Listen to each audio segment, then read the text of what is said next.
And I love that scene in The Godfather when Michael goes to pick up the girl in Boston and she says, you know, your father killed people. And he said, Kate, let's not be naive. Like the government kills people too. Who's being naive now? I never did business with a Republican. I'm not saying Republicans aren't corrupt. Don't get me wrong. I mean, I'm not saying there's no corrupt Republicans, but in my lifetime, I never did business with a Republican. I only did business with Democrats. Everybody's smoking weed all over the street, peeing in the street. Manhattan, people, it smells like a joint. You walk everywhere you go, all you smell is marijuana. It's disgusting. People sleeping all over the street.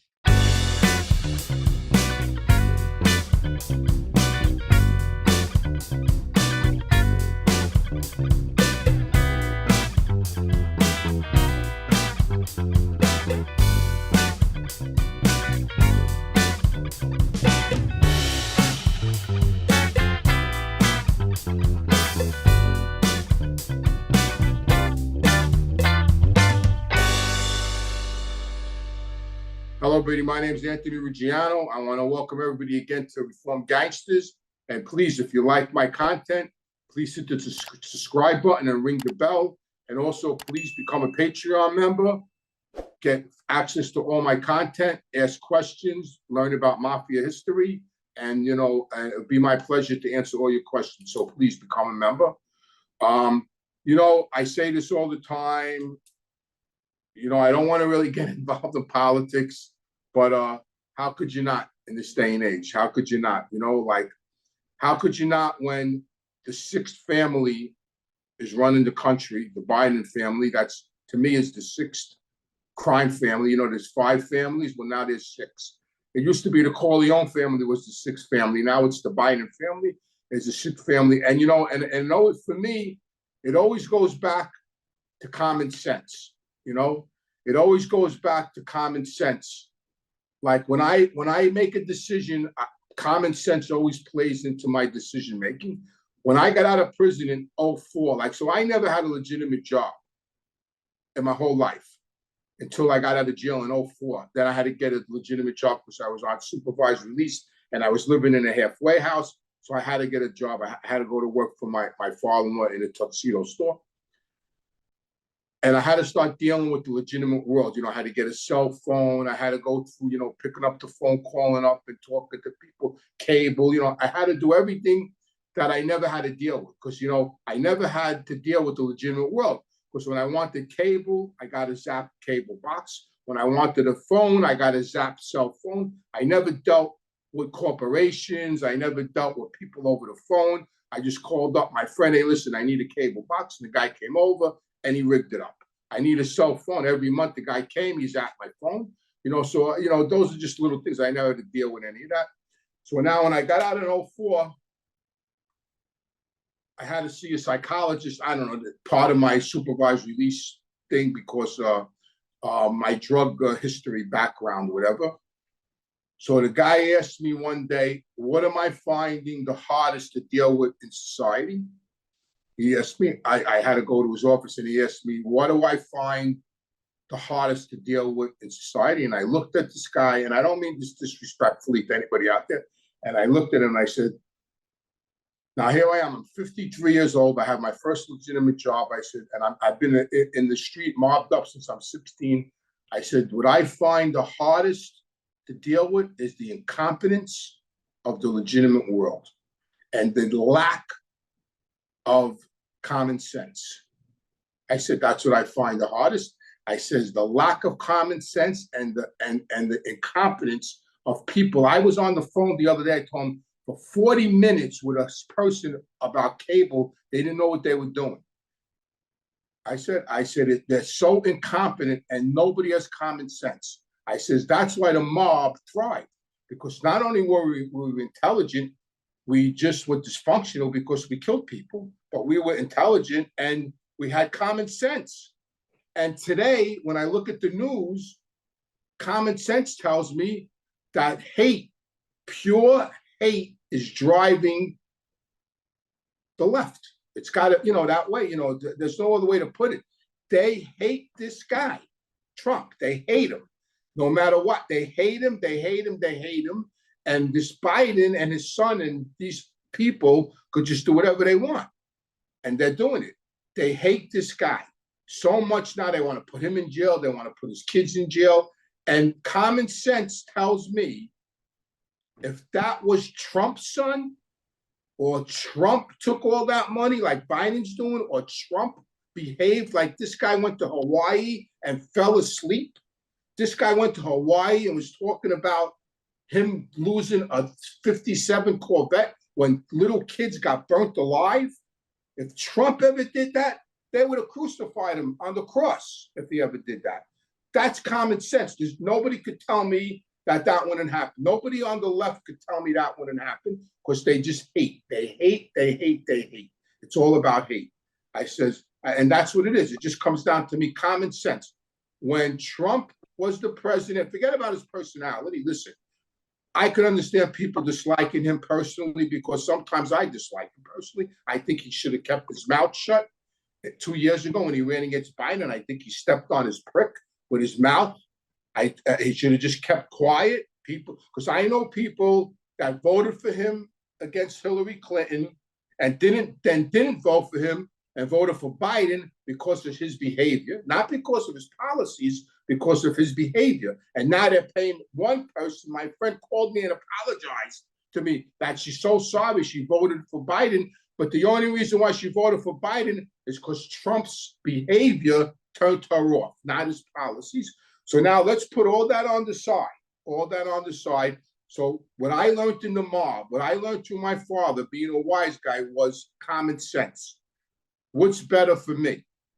What was better for me was when Trump cut the taxes, my pay went up $60. To people out there, $60 might not be a lot. To me, it was a lot. I live paycheck to paycheck, and I'm a senior citizen. So when Trump cut the taxes and my pay went up, I was thrilled. Gas was $1.80. Now, yesterday, I paid $3.79. I went to Publix today and bought nothing, cost me $57. So common sense tells me I'd rather have Trump's policies than this guy's policies. When Trump was the president, his policy was let's do this. Let's put Trump on the side. Let's put him on the side. Let's put the names on the side. When that administration was in charge, we were energy independent. What does that mean? We didn't need anything from the Arabs. We didn't need anything from them. The administration of today, we're not energy independent anymore. So the common sense I learned from the mob tells me I think I should be better. I guess I'm better off energy independent, right? But because the left hates this guy, they don't give a shit about that. And I love the people that knock Trump. They're all rich. They don't have to worry about gas. Listen, don't get me wrong. I don't agree with everything on the right, and I don't agree with everything on the left. I don't think I'm in the middle. I think I'm more to the right than to the left. But there's certain things I don't agree with. I don't agree with people should have, AK-47s. I'm a little, I don't think they should take the guns away completely, but I think it should be, there's no reason for me to have a machine gun in my house or an Uzi. There's just no reason for it. You know what I mean? A pistol is good enough. A shotgun's good enough. I mean, not that that's going to stop these school shootings or anything, because every time that happens, the left goes crazy that take away the guns. I don't believe in that, but I think it should be modified. There's a lot of touchy issues, but I mean, it's just common sense. And my father, and it always goes back to my father's mentality, and always goes back to my father, to the mob mentality. He always told me the government was the real mafia, and now, and that's being proved out every day. The government is the real mafia. I mean, and that's it. This guy, Biden, took millions.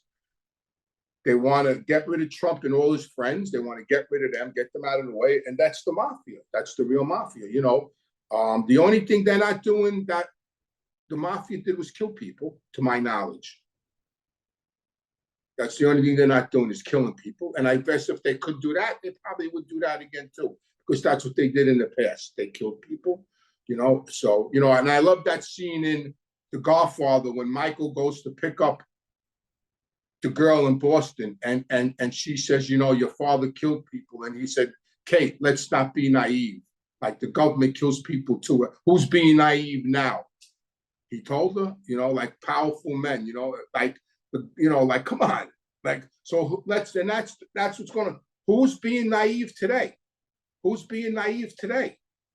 You know, it's just everything's, you know, everything's running right, you know, and like, you know, Michael Francis talks about this all the time, and I know, and you know, and it's 100% right, because I dealt, and my father dealt the same way. You know, when I was mobbed up, and my father was, you know, in the mob, you know, alive and a made member of the Mafia, every politician we ever did business with was a Democrat.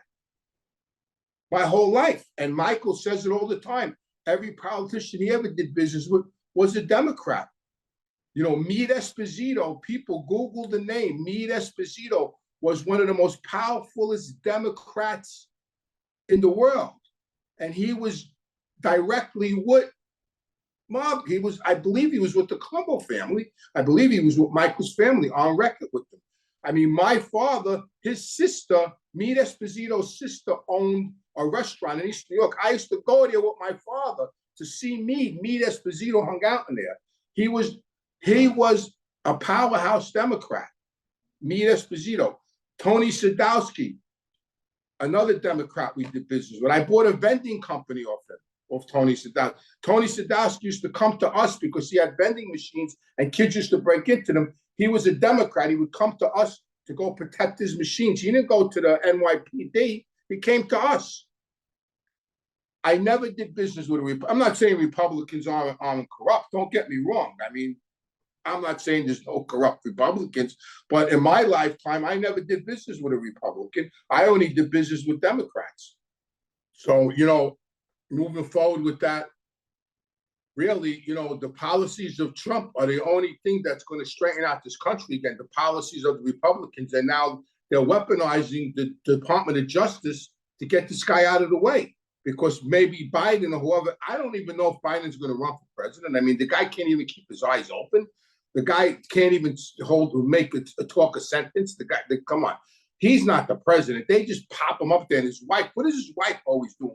Always holding his hand. What is she always in the picture for, his wife? So they got to get this guy away. You know, another thing I want to say, over the past 2 years, since Biden became president, since the Democrats and these crazy, woke, liberal, crazy people run cities and states, I have been traveling more so than the past few years due to my podcast, Reform Gangsters, and going on other people's shows. So I had the privilege and the honor to be flown out to LA a few times. I had the privilege and the honor to be flown up to New York a few times.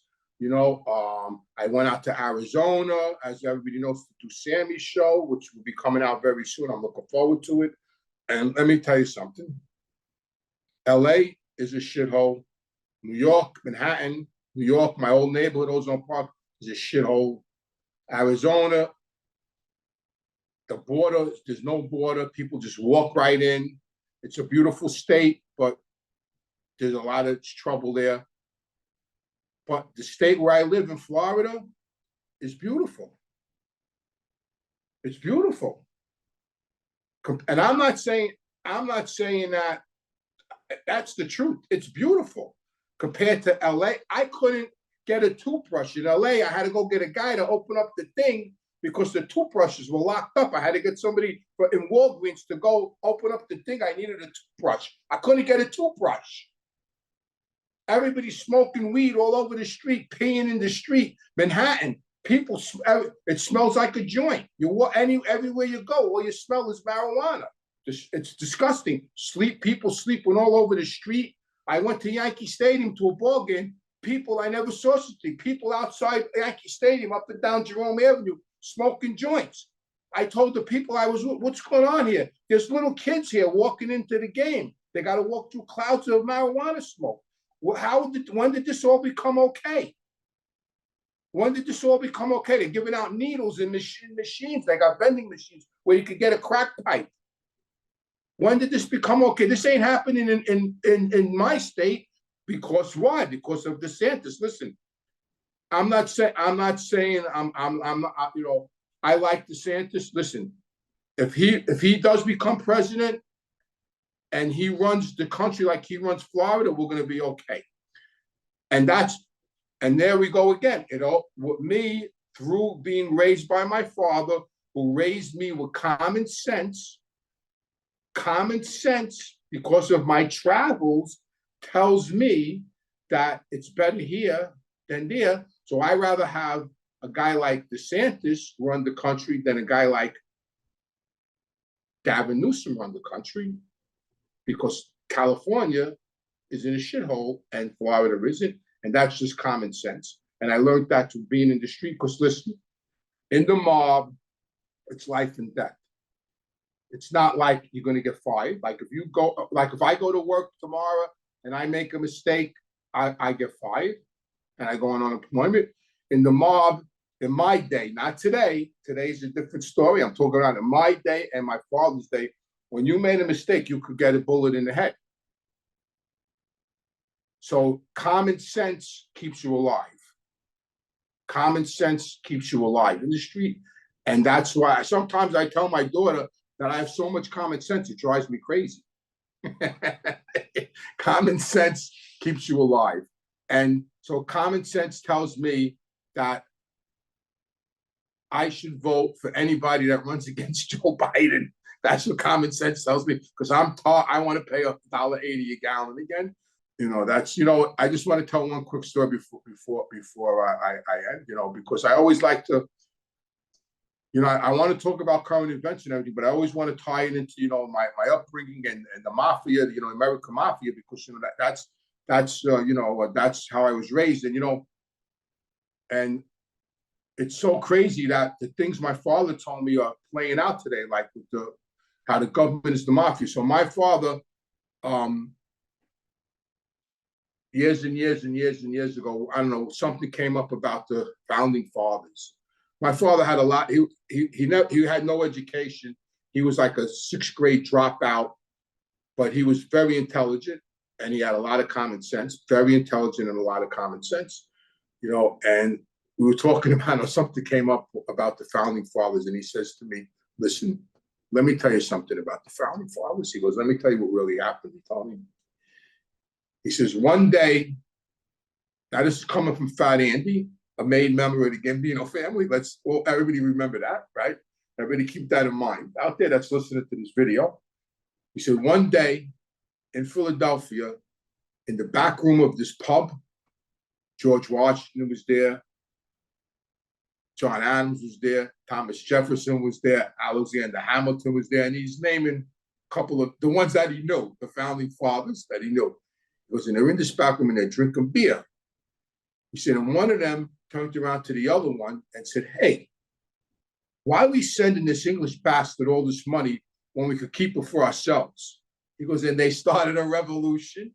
He said, and then when they won the revolution, they wrote a book on treachery. He said, because that's what they did. He goes, after they won the revolution and locked up all the money, they wrote the book on treachery. He goes, because that's the real mafia, he told me. Listen, I'm glad I'm free. Don't get me wrong. But you gotta, let's look at it from the Joe the neighbor. We murdered people. There's no way around it. We murdered people. We murdered people and we're free. I did 12 days for a murder because I helped the government. Sammy killed 19 people. He did 5 years because he helped the government. So Dominic murdered people. He's out. He did a couple of years. Mickey Featherstone, the Westie, he chopped people up. They set him free. Chop people up. Read about it. Read the book, The Westies. Chop people up. They put them in the street. They do whatever they want. So in the future, you know, very soon, Sammy the Bull will be a guest on my show. Michael Fancy said he was looking forward to coming back on my show. Sammy and I are planning things for the future. So, you know, we're looking forward to that. And the show I did with Sammy in Arizona, he should be putting that out soon. It's still being edited. He said it's coming out real good. I have another show on Netflix that should be coming out. From what I'm told, it should be coming out around the end of October. But I'll have more. The title is still up in the air. They're knocking around 2 titles. I can't reveal the titles yet. Netflix doesn't want us to talk about it. I don't even have a set date yet. I just, through the grapevine, was told maybe the end of October it was going to be released. I'm looking forward to that. It's a 3-part series. I just was contacted by the History Channel. I'm in negotiations with them to do a documentary about organized crime. That's going to be a 5-part series. So I'll have more information about that soon. I have another meeting with them on Tuesday. So everything's going good. Everything's moving forward. Things are going up. I know there's some people out there talking negativity. I'm not going to get involved in that, saying that I'm going down instead of up, but I'm really going up. So, so we'll just keep it at that. I'm looking forward to the future. Also, before I leave, I want to put it out there, that I'm starting a sober coaching thing. So, if anybody's interested or knows anybody that's interested in that needs a sober coach in any state in the United States, it doesn't have to be, please contact us through, AnthonyRuggianoJr.com, and go on my website and contact us, and we'll get right back to you. If anybody needs help, anybody wants to hire a sober coach, please contact me.